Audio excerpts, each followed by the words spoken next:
வணக்கம் வணக்கம். இன்று 2024ஆம் ஆண்டு வைகாசி மாதம் 10ஆம் நாள் வியாழக்கிழமை. சன்ரைஸ் சூரியோதய ஒலிபரப்பின் ஜெர்மனிய செய்திகள் வாசித்து வழங்குபவர் குணவிஜயா சுரேந்திரன். ஜெர்மனியை வெள்ளிக்கிழமை முதல் கடுமையான புயல் தாக்கி வருகின்றது. இன்று சார்லாந்து, ரைன்லேண்ட் பாலினேட், பவேரியா மற்றும் கெஸ்தெஸ் ஆகிய பகுதிகளில் உள்ள மக்கள் பலத்த மழை மற்றும் இடியுடன் கூடிய மழையை எதிர்பார்க்கின்றனர். டிரெஸ்டனில் எல்பே நதிக்கரையில் மின்னல் தாக்கியது. கடந்த சில நாட்களில் ஏற்கனவே பல பிராந்தியங்களில், குறிப்பாக தென்மேற்கு ஜெர்மனியில் புயல்கள் இருந்தன. இன்று முதல் மற்ற பகுதிகளிலும் இடியுடன் கூடிய கனமழை பெய்யக்கூடும். பவேரியா, ரைன்லேண்ட் பாலனியேட், கெஸ்ட்ஸே மற்றும் சார்லாந்தில் சில பகுதிகளில் புயல் மற்றும் கனமழை எதிர்பார்க்கப்படுகின்றது. ஜெர்மன் வானிலை சேவையின்படி இந்த முறை கவனம் சார்லாந்து மற்றும் தெற்கு ரைன்லேண்ட் பாலினேட்டில் இருக்காது. ரைன்லேண்ட் பாலினேட்டில் வார இறுதியில் மழை பெய்யும் என்று SWR தெரிவித்துள்ளது.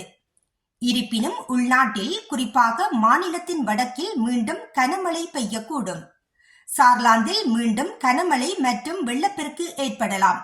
இருப்பினும் கடந்த வெள்ளிக்கிழமை போல் அங்கு வன்முறை இல்லை. இருந்த போதிலும் மக்கள் விழிப்புடன் இருக்கவும், தேவையற்ற ஆபத்துக்களை தவிர்க்கவும் மாநில அரசு கேட்டுக்கொள்கின்றது. விமான நிலைய முற்றுகைக்கு பிறகு 10 காலநிலை ஆர்வலர்கள் கைது செய்யப்பட்டுள்ளனர். பருவநிலை பாதுகாப்பு ஆர்வலர்கள் சனிக்கிழமை அதிகாலை முனிச் விமான நிலையத்தை மூடியுள்ளனர். ஆர்வலர்கள் விமான நிலைய வளாகத்தின் உள்பகுதிக்குள் ஊடுருவினர். பாதுகாப்பு காரணங்களுக்காக விமான நிலையம் மூடப்பட்டுள்ளது. ஏனெனில் காலநிலை ஆர்வலர்கள் ஓடு பாதையில் தங்களை தாங்களே ஒட்டிக்கொண்டுள்ளனர் என்று விமான நிலைய செய்தி தொடர்பாளர் கூறினார். இதையடுத்து பாதுகாப்பு காரணங்களுக்காக விமான போக்குவரத்து முற்றிலும் நிறுத்தப்பட்டுள்ளது.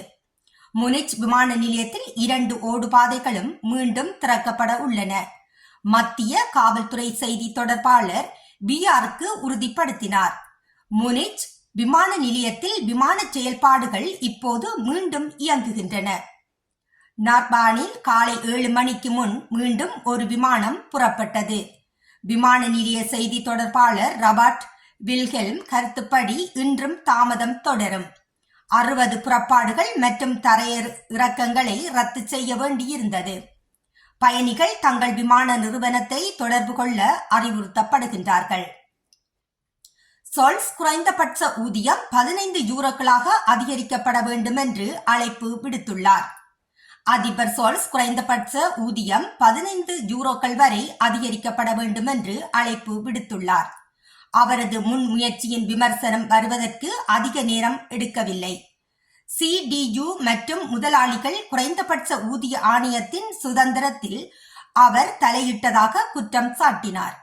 அதிபர் ஒலாஃப் சோல்ஸ் குறைந்தபட்ச ஊதியத்தை 15 யூரோக்களாக படிப்படியாக உயர்த்துவதற்கு ஆதரவாக பேசியுள்ளார்.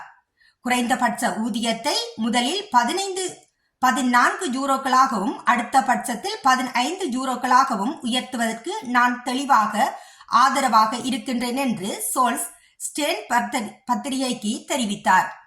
அதே நேரத்தில் குறைந்தபட்ச ஊதிய குழுவையும் விமர்சித்தார்.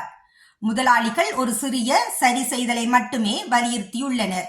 கூடுதலாக அவர்கள் ஒருமித்த கருத்துடன் முடிவெடுக்கும் பாரம்பரியத்தை உடைத்துள்ளனர் என்று SPD அரசியல்வாதி கூறியுள்ளார். இத்துடன் இன்றைய ஜெர்மன் செய்திகள் நிறைவு காண்கின்றது. மீண்டும் மற்றொரு செய்திகளுடன் சந்திக்கும் வரை நன்றி, வணக்கம்.